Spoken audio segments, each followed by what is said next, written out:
आज हम संगठन के सिद्धांत के अंतिम पार्ट में प्रदत्त विधान, प्रतिनिहित व्यवस्थापन या डेलीगेटेड लेजिस्लेचर के बारे में चर्चा करेंगे। लॉर्ड हेवर्ट ने प्रदत्त विधान को नवीन निरंकुशता की संज्ञा दी है। ये आज लोक प्रशासन की सर्वाधिक चर्चित समस्या बन गई है। प्रदत्त विधान को प्रत्यायुक्त विधि निर्माण, हस्तांतरित विधि निर्माण और प्रत्याधिकृत विधान के नाम से भी पुकारा जाता है। अर्थ, विधि या कानून निर्माण व्यवस्थापिका या संसद का कार्य है, लेकिन वह केवल शरीर में अस्थिपंजर के समान ही कानून का निर्माण करने में सक्षम है। संसद केवल मोटे रूप में कानून का प्रारूप तैयार करती है, लेकिन उसमें हाड़, मांस और रक्त आदि के रूप में विद्यमान पदार्थ विभागीय नियम, परंपराओं, आदेश के माध्यम से भरा जाता है। प्रशासन के इसी कार्य को प्रदत्त विधान कहते हैं। संसद द्वारा पारित कानून में कानून, व्यवहार और सामाजिक पृष्ठभूमि की बारीकियों, विवरण, ब्यौरों, नियमों, उपनियमों, आदेशों, विनिमयों, परंपराओं के माध्यम से जो पूर्णता प्रशासन या कार्यपालिका प्रदान करती है, वही प्रदत्त विधान है। यह सब कुछ प्रशासन और कार्यपालिका द्वारा संसद द्वारा पारित विधान या कानून की मोटी रूपरेखा के अंतर्गत ही होता है। इसलिए इसे प्रतिनिहित विधान या अधीन विधान के नाम से भी संबोधित किया जाता है। यह शक्ति प्रशासन या कार्यपालिका को संविधान से हमें सीधे प्राप्त नहीं होती है, लेकिन इसका प्रभाव एवं महत्व विधान जितना ही है। प्रदत्त विधान की जरूरत या इसका बढ़ता क्षेत्र तीव्र गति से हो रहे सामाजिक, धार्मिक, आर्थिक, राजनीतिक एवं अन्य परिवर्तनों के कारण वर्तमान युग में प्रदत्त विधान के निर्माण का कार्य, उसका क्षेत्र एवं प्रभाव निरंतर बढ़ता ही जा रहा है।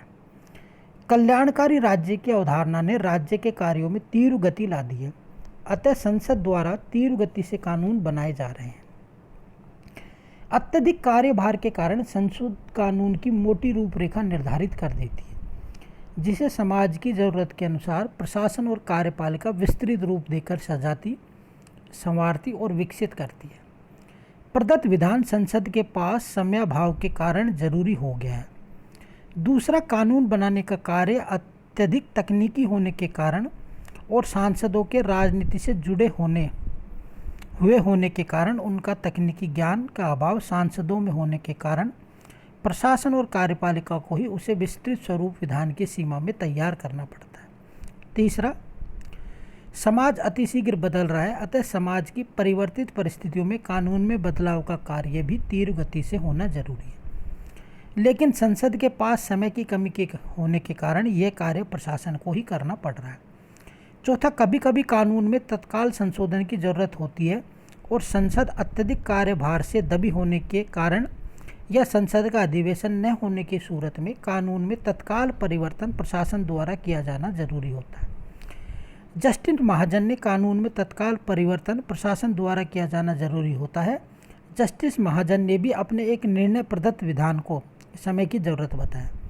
ब्रिटेन, अमेरिका में भी प्रदत्त विधान को अति महत्वपूर्ण मानकर ब्रिटेन में 1848 में तथा अमेरिका में राज्य आयोग की स्थापना के साथ तथा भारत में 1878 में बुरा विवाद से प्रदत्त विधान की शुरुआत मानी जाती है। सैन्य प्रदत्त विधान की व्यवस्था को व्यवस्थापन कार्य के पूरक के रूप में मान्यता मिल गई है। प्रदत्त विधान के लाभ। पहला, व्यवस्थापिका के कार्यभार में कमी होती है, जिससे उसका अमूल्य समय अन्य कार्यों और विधानों की ओर दिया जा सकता है। संसद को नीति एवं सिद्धांतों की ओर ध्यान देने का समय अधिक मिल जाता है। दूसरा, आपातकालीन परिस्थितियों से जूझने का समय अधिक संसद को मिल जाता है। तीसरा, विशेषज्ञों की सेवा का अधिकाधिक उपयोग किया जा सकता है। दक्ष, योग्य एवं कुशल प्रशासकों के अनुभव, सेवा और ज्ञान के लाभ के फलस्वरूप संसद द्वारा बनाए गए विधान को विस्तृत, व्यवहारिक और समाजोपयोगी बनाने की सेवा मिलती है।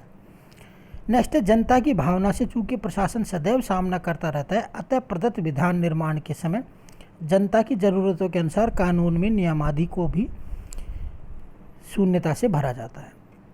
प्रदत्त विधान का एक लाभ यह है कि इसमें लचीलापन प्रचुर मात्रा में होता है।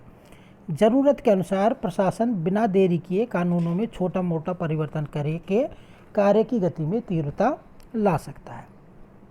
नेक्स्ट है, कार्यपालिका की स्वविवेकीय शक्तियों को प्रदत्त विधान की व्यवस्था के कारण अकाल, बाढ़, हड़ताल, आंदोलन, भूचाल, भूकंप, दंगे फसाद से उत्पन्न परिस्थितियों में स्थिति से निपटने में मदद मिलती है।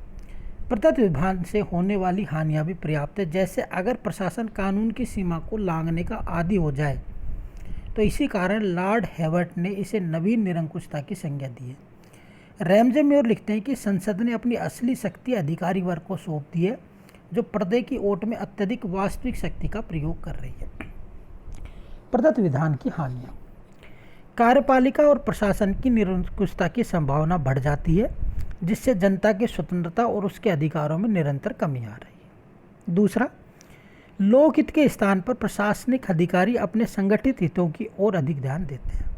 तीसरा, प्रशासन जरूरत से ज़्यादा प्रत्यायोजन का अधिकार प्राप्त करने की कोशिश करता है, जो संसद के महत्व को गिराने में सहायक सिद्ध हो रही है। नेक्स्ट, प्रदत्त विधान की व्यवस्था को कई बार कोर्ट के अधिकार क्षेत्र में भी हस्तक्षेप करके देखी जा सकती है, जो प्रजातंत्र के लिए घातक है। नेक्स्ट, प्रशासन प्रदत्त विधान की व्यवस्था के अंतर्गत इतने अधिक नियम, उपनियम, आदेश आदि बना देता है कि जनता को इनका ज्ञान ही नहीं हो सकता। प्रचुर प्रचार के अभाव में जनता को इससे काफ़ी हानि उठानी पड़ती है। प्रशासन अपने चहेतों को तो ये अज्ञात नियम बताकर लाभ पहुंचा देता है, लेकिन बाकी जनता इसके लाभ से वंचित रह जाती है। नेक्स्ट है, कभी कभी कर लगाने तक का प्रत्यायोजित अधिकार प्रशासन को मिल जाता है, जो प्रजातंत्र की इस नीति के विरुद्ध है। बिना प्रतिनिधित्व के कोई कर नहीं, नो टैक्सेशन विदाउट रिप्रेजेंटेशन। प्रदत्त विधान में लचीलेपन के गुण के कारण प्रशासन मनमाने ढंग से अपनी आकांक्षाओं के अनुरूप कानून में संशोधन और परिवर्तन करता रहता है, जो कि लोकतंत्र विरोधी कार्य है। आठवां, जरूरत से ज़्यादा प्रदत्त विधान के प्रयोग से प्रशासन और कार्यपालिका कई बार नीति संबंधी फेरबदल भी कानून में कर देते हैं, जो संसद के अधिकारों का हनन है। इस दुष्कर प्रवृत्ति को रोकना चाहिए। निष्कर्ष में ये कहा जा सकता है कि प्रदत्त विधान एक आवश्यक बुराई, नेसेसरी एविल है। इसे नियंत्रण में रखकर इससे कार्य लिया जाए तो प्रदत्त विधान समाज का सच्चा सेवक बनकर उभर सकता है। प्रदत्त विधान से होने वाली हानियों, खतरों से बचने के लिए कुछ सुरक्षात्मक कदम उठाए जाने जरूरी हैं, अन्यथा यह लोकतंत्र के लिए घातक सिद्ध हो सकता है। निम्न सुरक्षाएं अपनाने से प्रदत्त विधान खतरा न बनकर लाभकारी होगा। पहला, हस्तांतरण जिम्मेदार मंत्री की देखरेख में हो, जज संसद के प्रति पूर्ण उत्तरदायी। दूसरा, हस्तांतरण सीमा व क्षेत्र परिभाषित कर दिया जाए, उल्लंघन होने पर कठोर कार्रवाई हो।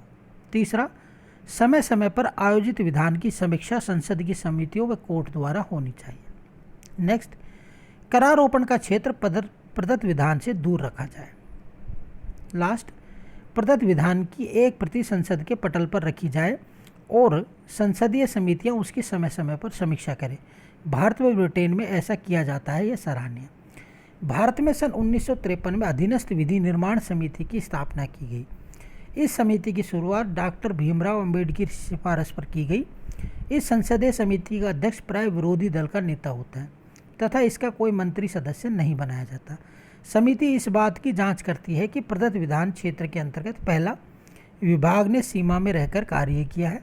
दूसरा, विभाग ने कोई नया कर नहीं लगाया है। तीसरा, न्यायालय के क्षेत्राधिकार को सीमित नहीं किया है। और लास्ट, संसद में इसे रखने में अनावश्यक देरी तो नहीं हुई है। अगर हमें प्रदत्त विधान व्यवस्था का सच्चा लाभ उठाना है तो संसद की मदद हेतु लोकलेखा समिति की भांति ही परंपरागत विधिवेताओं को इसकी सहायता हेतु नियुक्ति की व्यवस्था करनी चाहिए, जो समिति के कार्य को सरल व सुगम बना सके और एक सच्चे मित्र, मार्गदर्शक एवं दार्शनिक की तरह संसद एवं समिति को अपनी सेवाएं दे सके। Thank you.